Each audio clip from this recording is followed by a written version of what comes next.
उपन्यासकार घनश्याम खड्काको निर्वाण उपन्यासको पृष्ठ 18सम्म हामीले गत हप्ता वाचन गरेका थियौँ र यसै उपन्यासको बाँकी अंश लिएर फेरि हामी उपस्थित भएका छौँ।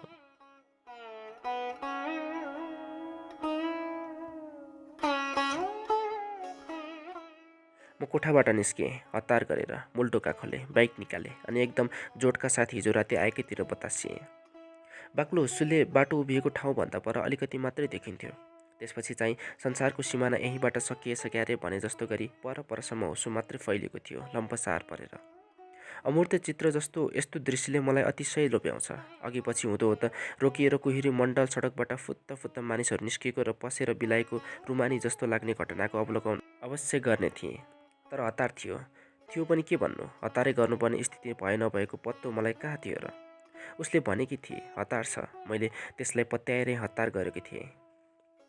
जसरी एकनासले हिँडिरहेका बेला सर्प भन्ने बित्तिकै मन आत्तिन्छ, जिउ खुम्चिन्छ र डुकडुकी बढ्छ, त्यसै हिसाबले उसले हतार छ आऊ भनेपछि हतारपनको बोध शरीरका कोसले गरिरहेको थिए।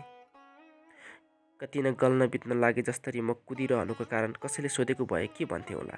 जीवनमा कस्ता कस्ता कुरा भए, म हडबडाइन, हतार गरिन। मोनिकाको एक आग्रहले यस्तो व्याकुल किन बनाइरहेको छ।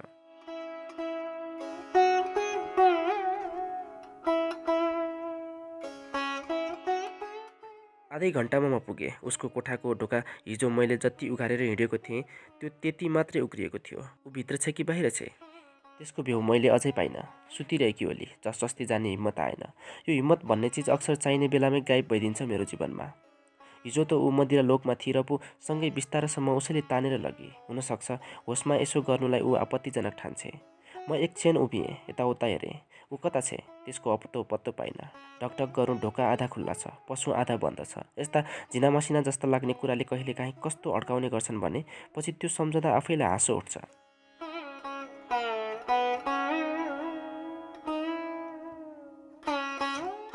मनु, घरमा को छ भन्नलाई सोध्ने बान्कीको एउटा सम्बोधन मबाट फुत्कियो। त्यसको बोध हुने बित्तिकै आफैलाई अलिक अप्ठ्यारो लाग्यो। यस्तो त मैले उसलाई कहिले भनेकै छैन। भन्ने गरी नजिकको म हुँदा पनि होइन। नाममा उकार लगाएर बोलाउनु भनेको अति प्रिय बिन्दुबाट गरिने पुकार हो। हृदयका हिसाबले अत्यन्त नजिक भएका बखत गरिने यस्तो सम्बोधन उसलाई मैले किन गरेँ? म आफ्नै मनोविज्ञान केलाउनतिर लागेँ। उसले अब के भन्ली? अलिक अप्ठ्यारो मानेर मैले भित्र पुलुक्क चियाएँ। त्यहाँ त ऊ थिइन। हतार छ भन्थे, त्यसको सङ्केत पनि केही देखिँदैन त। मोनिका, यसपटक मैले अलिक ठुलो स्वरमा बोलाएँ। मनु नै भनेर बोलाउ न। खितखित आवाज भित्रबाट आयो। म झसङ्ग भएँ। आवाज आउँछ, मान्छे छैन। यसपटक मैले ढोका पुरै उघारेँ। हेर्छु ओछ्यान रित्तै छ। बस न, उसले पनि। लगतै पानीको कलबल सुने। हत्तेरी, ऊ त बाथरुमभित्र रहेछ। एट्याच बाथरुम हिजो मैले कस्तो याद नगरेको। उसको खाटमा बसे। बाथरुमको ढोका घुत्रुक्क उघारियो। ऊ निस्की टावेल बेरेर। अत्यन्त कन्जुसाइका साथ उसले लाज मान्नुपर्ने कुराहरू ढाकिएको थियो। त्यो हेर्दा पुलकित अवश्य भएको हुँ, तर स्वाभाविक हुन सकिनँ।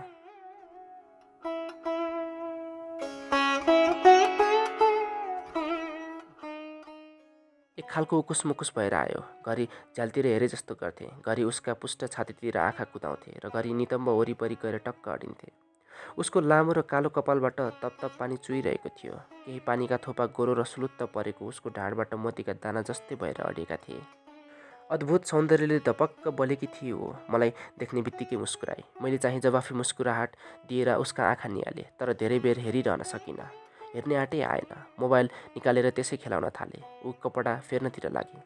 बेपत्ता महाराज भनी आधी रातमा गायब हुन सक्ने कलाको प्रदर्शन गजबले गर्यौ त।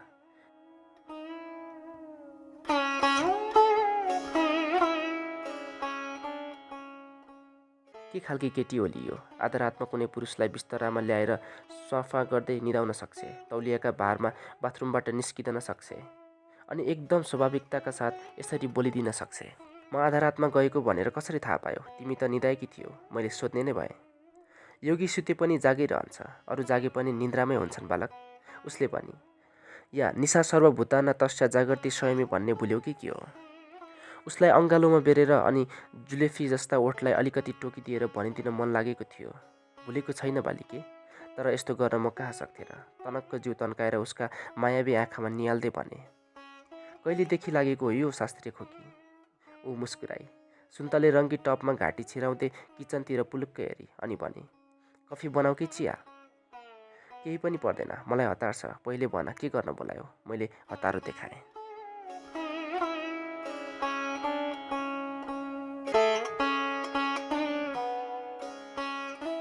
आउन पाएको छैन, जान हतार?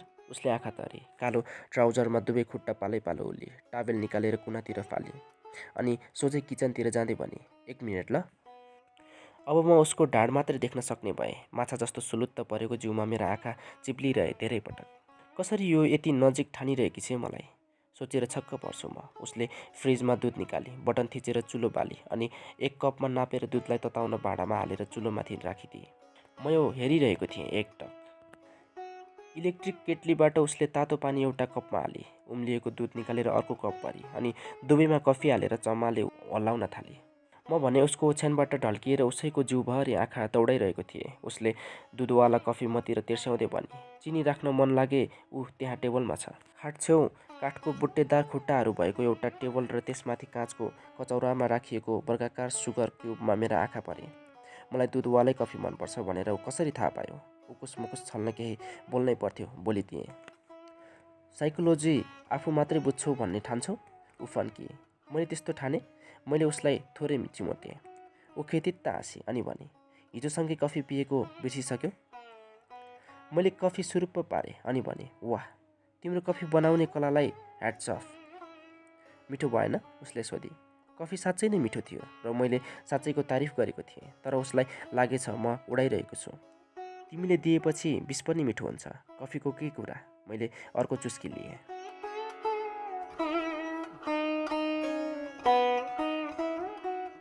चेपारे। उसले आँखा तरे। कालो कफीलाई गुलाबी ओठले सुरुप्प पारी अनि भने, एउटा कुरा सोधौँ? 10 वटा सोध। मैले फोकटको उतारता देखाइदिएँ। तिमीले आफू मरेको सपना देखेका छौ? उसले मलाई टल्ल परेर हेरी। के अरे? प्रश्न बुझे पनि मैले सोधेँ। ऊ खाट छेउको सानो मखमली कभर भएको गोलो मेचमा थपक्क बसी मतिर फर्की कालो चिनी बिनाको कफी फेरि सुरुप्प पारी अनि भनी, राति मैले अनौठो सपना देखेँ, आफै मरेको। कता पहाडतिर घुम्न गएकी रहेछु रे। हिँड्दा हिँड्दै मेरो सास बन्द भयो, हात गोडा चल्न छोड्यो अनि म ढलेँ। लेक लागेर होला, मैले जिस्काएँ। It's because of high altitude मनु। औषधि बोकेकी थिएनौ?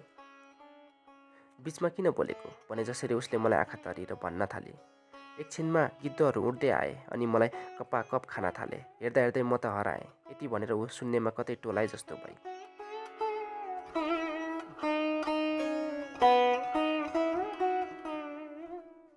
यही भन्न बोलाएको? मैले उसको हात समातेँ अनि म झल्यास्स बिउझेँ। ऊ चुरुक्क उठी। मलाई साँच्ची नै मरे जस्तो लाग्न थाल्यो। उठेर एना अगाडि गएँ। कपडाहरू सबै फुकाले। मेरो जिउ जस्ताको त्यस्तै थियो, तर जिउ छैन जस्तो लाग्यो। छामेँ। अर्कैको जिउमा म छु जस्तो भयो। चिमोटे, दुख्यो। तर अरू कसैलाई दुखेको पत्तो मैले पाएँ जस्तो लाग्यो। अनौठो अघि जन्मदिनको रातमा मरेको सपना देख्नुको के अर्थ होला? ओएकोहरू बोलिरहेको थिए भनी, तिमीलाई कहिले यस्तो भएको छ? मृत्युको आभास जस्तो कुनै कुरा? वा कहिले मर्छु जस्तो लागेको छ? अह, मैले यति मात्र भने। ऊ खालि यस्तै कुरा गर्छ, एकदम अनौठो र आम केटीहरूले नसोच्ने कुरा।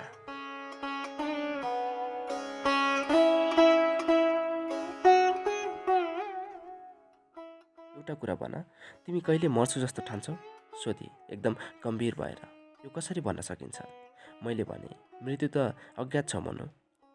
मलाई अनौठोपनले अब बेस्सरी गाँच्न थाल्यो। यति सुन्दरीको मुखबाट मृत्युको कुरा निक्लनु र त्यसमा यस्तो प्रश्नको सामना गर्न पर्नुको अप्ठ्यारो भनि नसक्नुको हुँदो रहेछ। कम्तीमा यो उमेरमा त उसले जीवनको कुरा गर्नुपर्ने हो, प्रेम र आनन्दको कुरा गर्नुपर्ने हो, प्रणय र तृप्तिको कुरा गर्नुपर्ने हो। तर भन्छे मृत्यु अज्ञात हो, तर सत्य हो।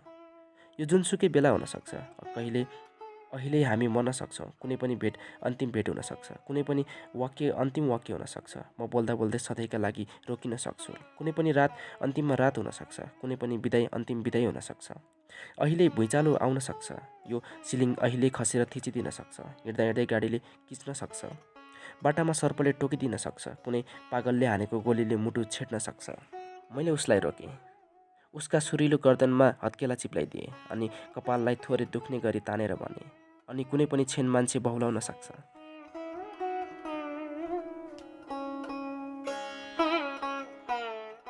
ठानेको थिएँ यसरी उडाइदिएकामा उसले मलाई गाली गर्ली, नभए पहिले जस्तो अलिकति रिस र अलिकति स्नेह मिसमास पारेर आँखा तर्ली, तर त्यस्तो केही पनि हुन पाएन। उसले आफ्नो तल्लो ओठलाई हल्का टोकी, सेतो भुइँमा पहेँलो फुलको बुट्टा भएको पर्दालाई अलिकति खोली अनि भनी, ठिक हो, मानिस कुनै पनि बेला बहुलाउन पनि सक्छ। मलाई जान हतार भइसकेको थियो। उसको कुरा टुङ्गिन छाट देखिएन। टुङ्ग्याउन खोज्दै मैले भने, बहुलाएन भने आत्महत्या त अवश्य गर्छ यस्ता कुरा सोच्ने थालेपछि। घडी हेर, कति बज्यो? कहीँ जानु छैन? केही गर्नु छैन?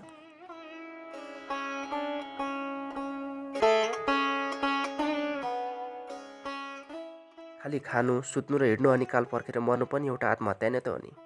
तर यो ढिलो र दिनहुँ लगाएर गरिन्छ। कुन नसक्नेहरू एकै दिनमा गर्छन्। यसमा फरक के छ? उसले भने। म चुप लागेँ। भन्नु पनि के र, कफी सेलाइसकेछ। त्यसलाई त्यसै राखिदिएँ। उसको अनुहारमा हेरेँ एकपटक। अपूर्व सौन्दर्यले त्यो चम्किरहेका थियो। तर त्यहाँ न कुनै उत्साह थियो, न जीवनप्रतिको कुनै राग। छनलाई त्यहाँ निराशा र ग्लानि पनि थिएन। उसलाई अनेक मुडहरूमा देखेको हुनाले म भन्न सक्छु। वेदनाले किञ्चित छोए जस्तो भने थियो उसको अनुहार। हिजो भेट्नु अघि यो भन्दा पनि बढी उद्विग्न थिए। बिस्तारै अब फेरि त्यस्तै होला जस्तो छाट देखियो। मलाई लाग्यो मोनिकालाई एक खालको बिमारीले छोएको छ, मनको बिमारी। यो साइकोलोजिस्टहरूको समस्या के भने जसलाई पनि बिरामीको दृष्टिले हेर्ने। म यो बानीदेखि सक्दो तर्किन खोज्थेँ, तर पेसागत प्रभाव त पेसै छाडे पनि जाँदैन। झन् जीविकाको आधारै त्यसैलाई बनाएपछि त के जान्थ्यो। मैले नचाहँदै पनि विचारको एउटा तरङ्ग उठ्यो र त्यो मोनिकामा पागलपनका लक्षणहरू भए नभएको जाँच्न सक्रिय हुन थाल्यो। आँखा चिम्ले।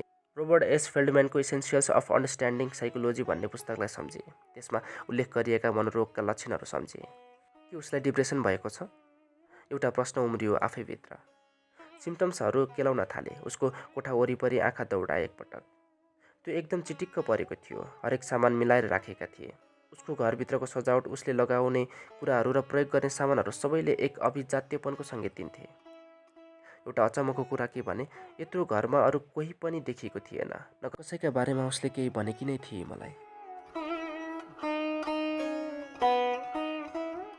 एउटा कुरा भन त, मोनिकाले सोधे।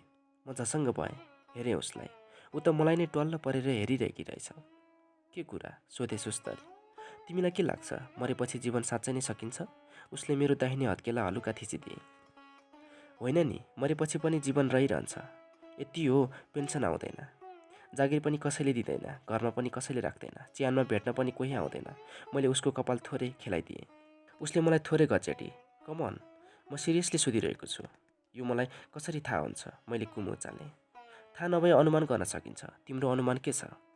अब म साँच्चै अप्ठ्यारोमा परेँ। यसबारे मैले सोचेको पनि थिइनँ। मरेपछि स्वर्ग जाने वा नर्क जाने मानिसहरूको विश्वास सुनेको थिएँ, तर गएर आएको त कसैले भेटेको थिएन। यो सब विश्वासको कुरा हो। यो विश्वासमा मेरो पनि विश्वास छ कि छैन, यो पनि मैले सोचेको रहेनछु। यही सोध्न बोलाए कि? मैले भने।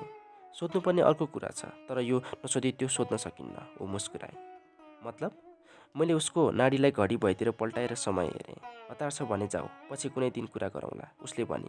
म जुन कुरामा जीवन नै दाउमा लगाउन साइरहेको छु त्यसमा तिम्रो अलिकति पनि चासो भए जस्तो लागेन। मन चसक्क भयो यो सुन्दा। के ऊ रिसाएकी हो? पुलुक्कै हेरेँ उसलाई। उसका आँखामा रिसको कुनै सङ्केत थिएन। अब मलाई पनि हाँसो उठेर आयो। ऊ कुरा त जति पनि गर्छे, तर अलि नबुझ्ने ढङ्गको। तिमी चाहिँ के ठान्छौ यसबारे? मैले भने।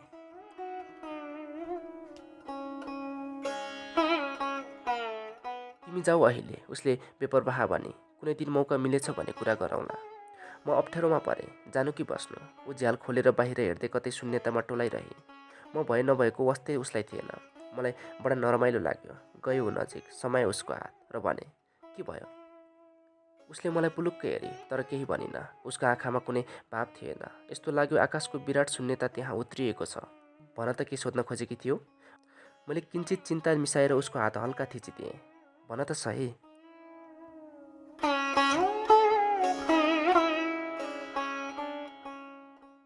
तिमी जाऊ, 10 बजिसक्यो, उसले भनी। भोलि पर्सि वा तिमी फुर्सदिलो भएको कुनै दिन छँदैछ नि। अहिले किन हतार? तिम्रो क्लाइन्ट पर्खिबसेको होलान्। प्लिज तिमी जाऊ। उसले यति प्रेमका साथ भने कि मैले नाइनास्ती गर्नै सकिनँ। उसको कपाल अलिकति मुसारेर मैले गालामा हल्का चुम्बन दिएँ। बिदाईको चुम्बन। म भन्न सक्दिनँ यस्तो आँट त्यतिखेर मबाट कसरी आयो। एकदम स्वाभाविकताका साथ उसको गालाको दाहिनेतिर मेरो ओठले हल्का स्पर्श गरिदिएको थिएँ। उसले त्यसलाई अति स्वाभाविकताका साथ लिएकी हुनुपर्छ, किनभने केही पनि आपत्तिका लक्षणहरू प्रकट गरिन। त्यो सब एक निमेषमा भएको क्रिया थियो। बाहिरिनु अघि मैले भने, कृपया आफ्नो ख्याल राख, म साँझ आउँछु।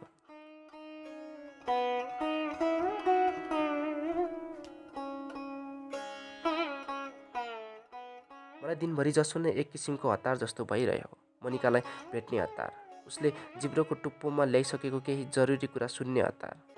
यही हतारोले केही नयाँ केस र केही फलोअप मैले सक्दो छिटो सकेँ। 4:15 बजेको हुँदो अन्तिम क्लाइन्टको फाइल टेबलमा त्यसै छाडेर मैले उसलाई फोन लगाएँ। उसको मोबाइल अफ थियो, घरको फोन उठेन। कहाँ गई होली मोनिका? एक अनौठो उत्तेजना मभित्र सञ्चार भयो। नजाने कस्तो मोहनीले तानेको थियो मलाई। म बाइक निकालेर सिधै उसको घरतिर लागेँ। मूल ढोका बन्द थियो। मैले घन्टी दिएँ। केही बेरमा एउटा ख्याउटे अनुहारको मानिसले ढोका अलिकति उघारेर चियायो। पहिले त यहाँ मैले कसैलाई देखेको थिइनँ। आज कताबाट यो आइपुग्यो? कसलाई खोज्नुभयो? उसले भन्यो। मोनिकालाई। उहाँ त हुनुहुन्न, उसले व्यवस्थापूर्वक जवाफ दियो। कहाँ जानुभयो होला? मैले जान्न खोजेँ। त्यो हामीलाई थाहा हुँदैन, उसले भनेर ढोका लगाइदियो। म फर्किएँ। म 2 पटक आउँदा घरमा चरो मुसो कसैलाई देखेको थिइनँ। आज अचानक गेटपाले तैनाथ थियो। कुराहरू म एकैपटक देख्दिनँ कि ती देखा परेका थिएनन्। म दोधारमा थिएँ। मैले फेरि फोन गरेँ। मोबाइल अफ नै थियो। एउटा मेसेज लेखेँ। मनु, कहाँ छौ? Please call me back, it's important. Message त पठाएँ, जरुरी छ भनेर। तर के जरुरी छ? त्यसको पत्तो म आफैलाई थिएन।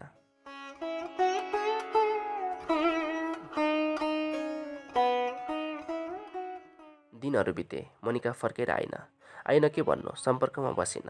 म अनौठो ढङ्गले उसलाई खोजिरहेको थिएँ। भित्र कतै अत्यास जस्तो हुन्थ्यो उसलाई नभेट्दा।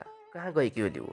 के भएको होला उसलाई? आजपर्यन्त कसैको अभावले पनि म यसरी छटपटिएको थिइनँ। कसैको सम्झनाले यसरी एकहोरो डोरिन परेको अनुभव सुनाउने क्लाइन्टहरूलाई म मूर्ख ठान्थेँ र मनमा नै भन्थेँ, इमोसनल फुल। अब म नजानिदो गरी आफैमा त्यस्ता लक्षणहरू पाउन थालेको थिएँ। त्यो देखेर म गुम्सिन्थेँ। के भएको यस्तो मलाई? मैले नभेट्दा पनि त ऊ थिए। उसका दुःख थिए होलान्। किन मलाई यसरी त्यसमा घोरिनु परेको 2 दिनको भेटमै? किन उसलाई नभेट्दा छटपटिनु परेको? ऊ कतै मस्तले घुमिरहेकी होली, कुनै प्रेमीको अँगालोमा कसिएकी होली। म भने व्यर्थै उसको सम्झनामा तडपिरहेको छु। प्रेमी भन्ने बित्तिकै अर्को एउटा प्रश्नले मलाई गिजोल्न थाल्यो। साँच्ची उसको प्रेमी होला कि नहोला? पक्कै हुँदो हो। ऊ पक्कै कसैको प्रेममा होली, नत्र किन यसरी अचानक हराउँथे? यो सम्झेर भित्र कतै दुखे जस्तो भयो। के म उसलाई चाहन थालेको छु? उसलाई प्रेम गर्छु? उसँगको अन्तिम भेट सम्झेँ। त्यस दिन निकै अनौठो कुरा गरिरहेकी थिए। केही सोध्न चाहिरहेकी थिए। उसका कुरा वायात ठाने। उसलाई सुन्न चाहिन। बरु उल्टै उडाइदिए। त्यस बापतको पछुतोले मलाई गलाउन थालेको थियो। अनलाइन भेटिन्छ कि भनेर म दिनमा निकै पटक फेसबुक खोल्थेँ र उसलाई सर्च गर्थेँ। मेरो आशा सधैँ अफलाइन भेटिन्थ्यो।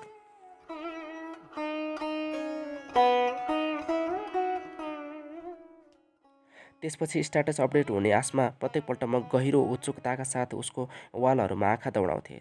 तर मान्छेले त्यागेको घर जस्तै उसको वाल एकदमै खाली थियो। एक दिन ओछ्यानमा पल्टी मैले मोबाइलमा उसका पुराना फेसबुक स्ट्याटसहरू पढ्न सुरु गरेँ। मनको कुरा हतपति भन्ने खालकी केटी होइन मोनिका। झन् फेसबुकमा त किन भन्थे र? तर पनि केही स्ट्याटसहरू थिए मनै हल्लाउने खालका। अन्तिम स्ट्याटस थियो, जीवनमा सबै कुरा सामूहिक छन्। यी सब हुन पनि सक्छ, नहुन पनि। तर मृत्यु निश्चित छ। अनौठो के भने मन यसबाट भाग्न खोज्छ, यसलाई टार्न खोज्छ। संयोगबाट जुर्ने कुराहरूलाई चाहिँ निश्चित देख्न खोज्छ। दुवै कुरामा असफलता अवश्यम्भावी छ। यो त्यही दिन लेखिएको थियो जुन दिन अन्तिम पटक मैले उसलाई भेटेको थिएँ। म 10:30 बजेतिर उसलाई छाडेर हिँडेको थिएँ। त्यसको आधा घन्टामा यस्तो मृत्युमय स्ट्याटस लेखिछ। के अर्थ हुन सक्छ यसको? त्यसपछि झन्डै 6 महिना अघि एउटा अर्को स्ट्याटस लम्पसार परेर बसेको थियो उसको वालमा। त्यहाँ उसले लेखेकी रहेछ, उक्तिहरू प्राय सार्वलौकिक अर्थमा प्रयुक्त हुन्छन्, तर सार्वलौकिक त केही पनि हुँदैन। जस्तो फलामलाई फलामले काट्छ भन्ने उक्तिलाई नै हेरौँ न। समानलाई ठिक पार्छ भन्ने अर्थमा यसको प्रयोग हुन्छ, तर यो नियम सधैँ लागू हुँदो रहेनछ। त्यसो हो भने त भन्नुपर्ने हुन्छ, अँध्यारोले अँध्यारोलाई खान्छ त? आगोले आगोलाई निभाउँछ त? घृणाले घृणालाई जित्छ त? सम्झनाले सम्झनालाई मेटाउँछ त? मृत्युले मृत्युलाई छेक्छ त?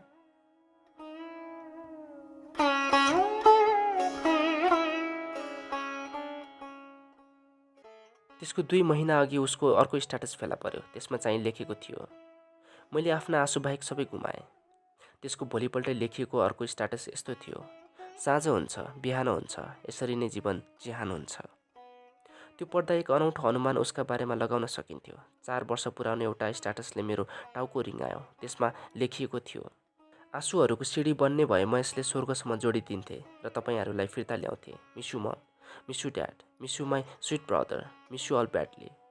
यसको अर्थ के हुन सक्थ्यो? प्रश्न छ। उसको परिवारै स्वर्ग पुगिसकेको छ। त्यो घरको निर्भरता र त्यसको एक्लोपनले त्यसै दिन पनि मलाई बिझाएको थियो। के कारण उसका सारा परिवारले यो धरती छाडे? के भएको हो उसको जीवनमा? म स्तब्ध थिएँ। प्रश्नका अनेक बछिटाले मेरो हृदयलाई भिजाइसकेको थियो। म रुन थालेछु। उसको दुःख मलाई किन बिझाइरहेको छ यसरी?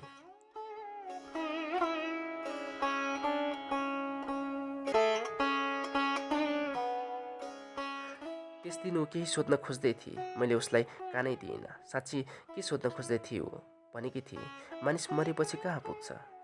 अघि पछि भए म अलिक गम्भीरतापूर्वक नै यसलाई लिन्थेँ होला, तर त्यो माहौल यस प्रश्न लायकै थिएन। कसैलाई बिछौनामै बोलाएर अर्धनग्न अवस्थामा सोध्ने प्रश्न हो यो? म चकित पर्छु घरिघरि उसको प्रश्न सोध्ने तरिका र समय देखेर। किन उसले मृत्युका बारेमा यति धेरै चासो देखाई? अहिले मलाई थोरै उत्तर पाए जस्तो लाग्न थालेको छ। कुनै कारणवश उसको परिवार गुमेको हो भन्ने भ्यू पाए जस्तो भएको थियो मलाई। त्यो हो भने उसमा एक खालको आघात अवश्य परेको हुँदो हो। बाआमा गुमाएको जस्तो उसलाई लागेकै छैन होला। अति अप्रिय घटना मनले सहन सक्दैन र यसलाई कुनै न कुनै ढङ्गले अस्वीकार गरिदिन्छ, होइन भन्छ। कुनै न कुनै तर्क वा सिद्धान्तको सहाराले घटनालाई झुटो साबित गर्न मनले निरन्तर प्रयास गरिरहेको हुन्छ। यही प्रक्रिया तर्कभन्दा पर र स्वभावभन्दा बेग्लै हुन गयो भने विकास हुने दशाकै नाम न हो पागलपन? मलाई लाग्यो मोनिकाको मनले पनि त्यही चलाखी गरिरहेको थियो। त्यसैले ऊ मलाई सोधिरहेकी थिए, मरेपछि पनि जीवनको निरन्तरता हुन्छ कि हुँदैन? म भने उसलाई पागलपन हुन लागे कि भनेर जिस्काइरहेकी थिएँ।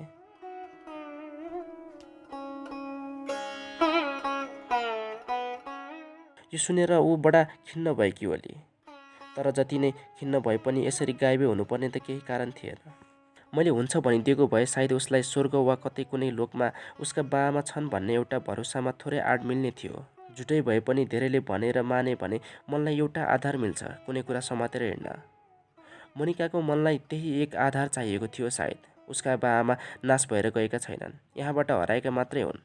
ती कतै छन् भन्ने भरोसाले उसलाई सायद चैन दिन्थ्यो, राहत हुन्थ्यो उसलाई। मैले अनावश्यक ढङ्गले उसको प्रश्नलाई पन्छाएछु क्यार। अहिले पछुतो जस्तो लागिरहेको थियो।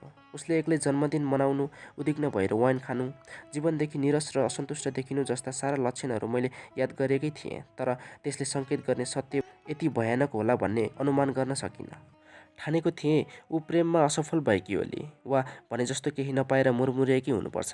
तर कहिले मनमा आएन। उसको परिवारका सबै मृत्युको कालचक्रमा परेर कतै हराए, अनि ऊ यो धरतीमा एक्लो बाँचिरहेकी छ र त्यसैको ताप खप्न नसकेर उदास भएकी छ।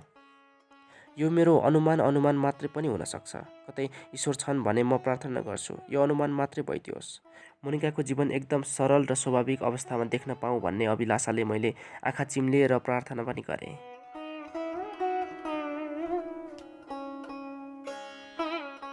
प्रार्थना गर्दा गर्दै मेरा आँखा रसाए। लौ, म त फेरि पनि रुन पो थालेछु। आफ्नै अन्तर्मनको अनौठो दशाको साक्षी भएमा। किन मलाई यसरी दुःखले छोएको होला? यो सब कुराले मलाई किन यति सम्बन्धित र अनुबन्धित बनाइरहेको होला? यो आफैलाई चकित पार्ने कृत्य थियो। संसारमा करोडौँ मानिस दुःखमा छन्, दिनहुँ कयौँ मरिरहेका छन्। त्यसले मलाई कति पनि छुँदैन। अत्तो न पत्तोसँग मोनिकाको जीवनमा घटे होलान् भनेर अनुमान लगाएको घटनामा म किन यति दुख्नु परेको? किन उसलाई नभेटेर छटपटिनु परेको? किन म उदास ठान्छु तिनीहरूलाई? किन फिका लाग्छ अचेल साँझहरू? समय उही, परिवेश उस्तै छ, मात्र मोनिका हराएकी छ कतै। अनि म यसको दुःखमा पिल्सिएको छु। भन्न पनि लाज लाग्छ। म काम चाहिँ अरूलाई दुःखबाट मुक्त हुने उपायहरू सिकाउने गर्छु। हुन चाहिँ आफै दुःखी भइरहेको छु। क्लाइन्टहरूले मेरो यो दशा देखे के भन्ला हुन्?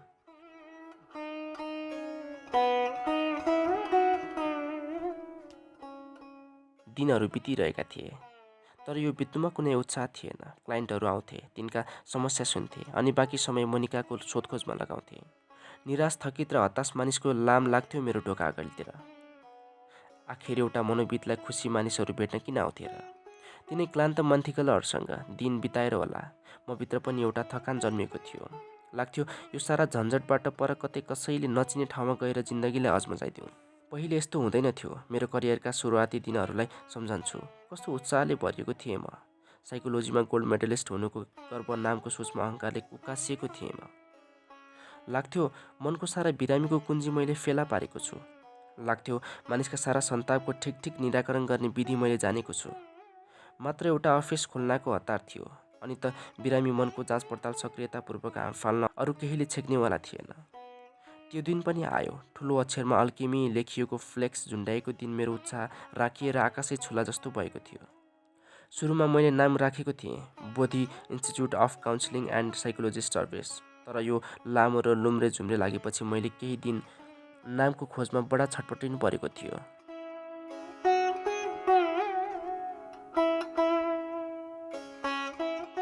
बनाइसकेको बोर्ड टाँस्ने कि नटाँस्ने दुधारमा चेपिएको थिएँ। नाम नसुझेर हैरान म गोधुलीमा टहल्न भनेर निक्लिएको थिएँ। झट्ट मलाई कताबाट अल्केमी भनेर कसैले कानैमा फुसफुसाए जस्तो लाग्यो। खुसीले उफ्रिउँ जस्तो भयो मलाई त्यतिखेर। अल्केमी अर्थात् फलामलाई सुनमा अनुवाद गर्ने रूपान्तरणकारी अद्भुत प्रक्रिया। निम्नबाट उच्च तहको फड्को वा उपलब्धिको प्रक्रियालाई जनाउन पनि लाक्षणिक अर्थमा यसको प्रयोग हुन्थ्यो। यो शब्द र यसले प्रसार गर्ने अर्थ मेरै गाँठो फुकाउनका लागि बनेको जस्तो लागेको थियो मलाई। तुरुन्त अल्केमीलाई ठुला अक्षरमा छापेर कार्यालयको भित्तामा टाँगिदिएँ। अल्केमीले मलाई छिटै नै सहरमा एक मनोविदका रूपमा चिनायो। यसले काम, पैसा र खुसी मनैकै दिएको थियो।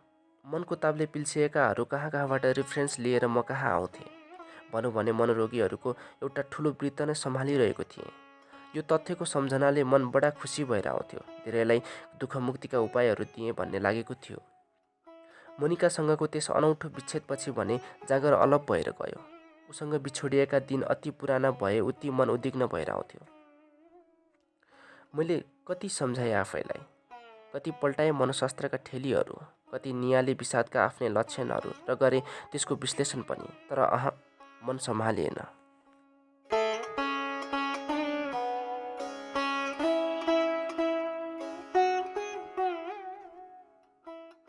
अरूलाई ठिक पार्न मैले अजमाएका सारा थेरापीहरू शास्त्रीय जुक्ति र सिफारिस मेरा लागि नाकाम भए।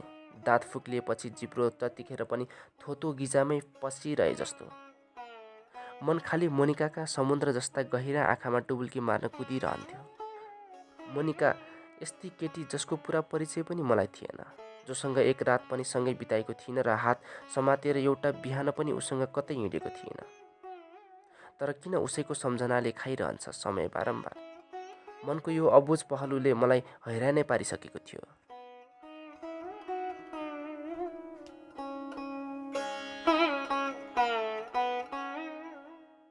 जे छैन त्यसैको खोजी गर्ने र जे गुम्यो त्यसैको महत्त्व बढी मान्ने मनको स्वभावै हो। तर मोनिका गुमी भन्नका लागि पनि मसँग आधार थिएन।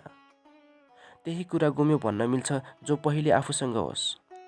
तर मोनिका मसँग थिए कहिले र म गुम्नुको पीडा सम्हालिरहेको छु यसरी। हरे कति अप्ठ्यारो यो मनको ताप, कति अद्भुत यो प्रेमको विरह, कति बलियो यो सम्झनाको धागो।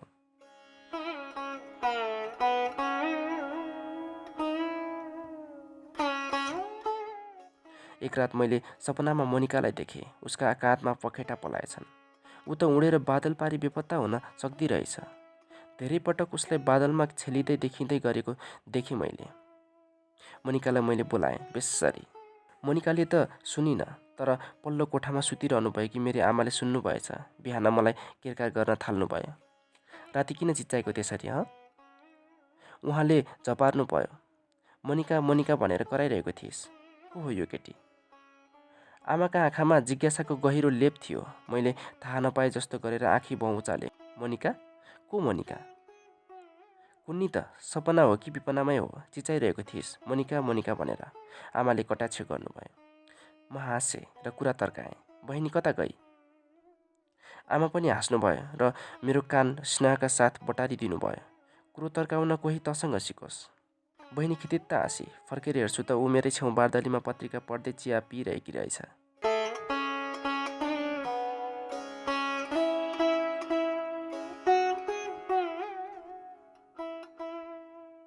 आज हामीले पृष्ठ 36 सम्म वाचन गर्यौं। बाँकी अंश लिएर फेरि हामी अर्को साता उपस्थित हुने नै छौँ। अहिलेलाई बिदा दिनुहोस्। नमस्कार।